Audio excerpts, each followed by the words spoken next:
Yo, what's going on? It's your boy Pay the Way, Chris, and I'm back with another YouTube video. And today, we both seen the game. Tyrese Haliburton game-winning shot of game one of the NBA Finals.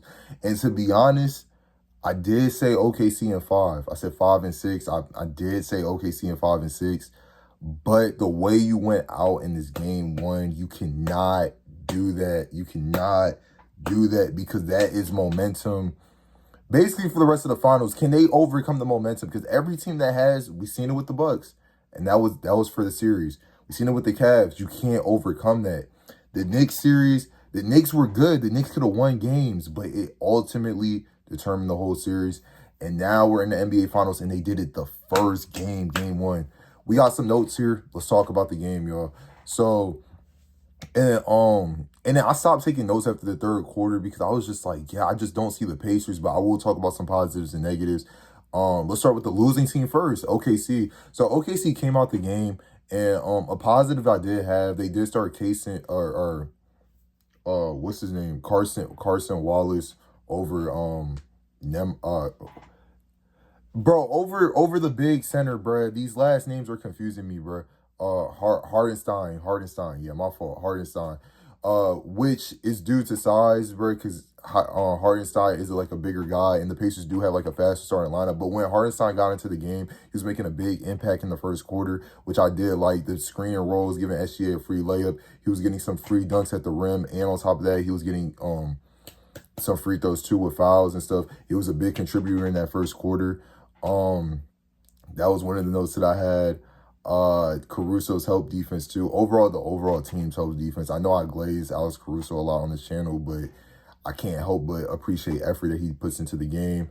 And yeah, and then the other positives too, they were getting like a lot of poke out steals. And yeah, that was pretty much all the notes that I took. I know I'm supposed to have more, but it was just like, the game just felt like OKC was just going to dominate, which it did up until the fourth quarter where they ended up they were down by 15 and they made a comeback. But let's talk about the Pacers. I did like the Pacers were full court pressing to slow down the offense. They just had bad turnovers. I mean, in the first half, they had more turnovers and field goals made, and they were down by 9 going into the third. So, and I heard the coach in the locker room expressing like, oh, yeah, we're playing terrible right now in terms of the passing. I don't really like that. I'm more of an aggressive guy.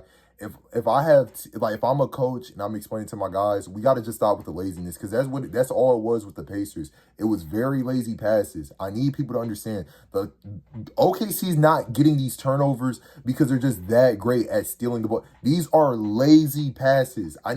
These are not thought out see-through passes. This is just very lazy offense. Trust me, I play basketball. When I play basketball and don't throw a good pass, it's very easily intercepted, or I'm not really thinking through because I'm so tired on the court. It's lazy basketball, bro. And that's what the Pacers were doing. I don't know why they were doing it such early in the game. And I felt like that was going to be their reasoning on losing. And then they were chucking up a bunch of threes too, which I thought, it's not they're 40% from three this postseason, but I'm just like, the three ball is not working. Y'all could drive. Y'all have a good driving game. But let's just talk about what everyone came here for, the end part of the game.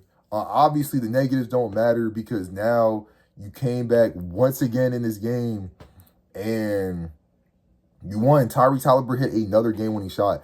I was frustrated in the moment seeing the play. Okay, SGA took a mid-range. I'm surprised he missed, honestly, but whatever. He missed. They grabbed the ball. In my mind, I'm thinking timeout. Timeout, set a play up for Haliburton. You know what I'm saying? And I know they didn't do that, and it kind of made sense why they didn't do that, because they didn't want their defense to get set. But it's almost like set up a play for Haliburton and watch out for the double, and Haliburton's going to find someone wide open. But I guess it's just all right, whatever happens on this next shot, we're not going to call a timeout. We're just going to play it immediately because they were reviewing the Pascal Siakam out of bounds call thing. So it was just whatever. And it ended up working out. He shot a double clutch mid-range and he hit the shot, and I was screaming. I was excited. Obviously, I'm not as excited in the moment now because that happened a little while ago, but it's just it's so crazy to see. This guy was rated the most overrated player going into the postseason, and he is having one of the most clutchest postseason runs ever. You know what I'm saying? Just late game, just that guy. He's hitting iconic shots that it feels like it's destined for the Pacers to win a championship this year. You know what I'm saying? I wouldn't go as far as saying the NBA is scripted, but like, you know, at first I was getting upset because like, you know, oh yeah, how does Milwaukee just give up a comeback like that? They couldn't even force a game 6. That was one. The Cavs pissed me off again. And I was like, you know what? They probably could do this versus the Knicks too. And then when they did it against the Knicks, I'm just like, damn. And now they did it again versus the best team in the league, OKC. It's just like, it gets you thinking like, wow, like this team really performs great in late game situations. And it's just like, how do teams capitalize by this? Finish. Finish. You can't play good all game and control the game all game until the end. You can't be missing shots like that. And SGA knows, like, you know, as a clutch player, the MVP, you know, one of the best guard, actually the best guard this season, you know, you can't miss that shot. You can't, your team's relying on you.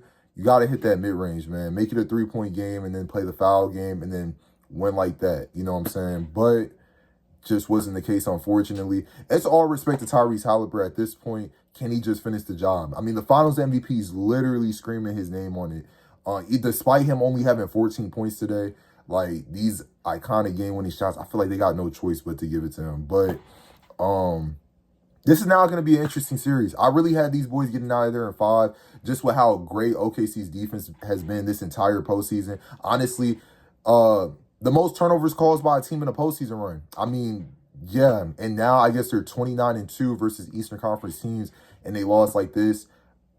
Yeah. The Pacers definitely made this a series. I wouldn't be surprised if the Pacers win this in 6 now, even though I just had them losing in 5. But it's all respect to the Pacers. I got to give them credit. And yeah, that's pretty much it. I was really going to go through my notes explaining all this, but it's just like I can't really explain too much because most of the negatives I had were for the Pacers because OKC was playing flawless because they continued to have the lead. Now, all these negatives don't matter because they're just going to fix it next game, have less turnovers, and, you know, put themselves in a position where they don't have to come back late game.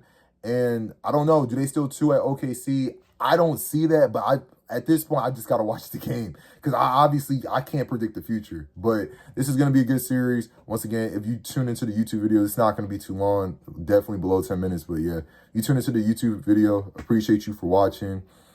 That's the game 1 recap. Tyrese Haliburton can't be stopped, man. Can't be stopped. And another question that got to be posed before I end the video. Is Tyrese Haliburton the greatest Pacer of all time with a championship win? It's your boy Pave the Way, Chris. If you enjoyed the content, like, comment, and subscribe, and I'm out.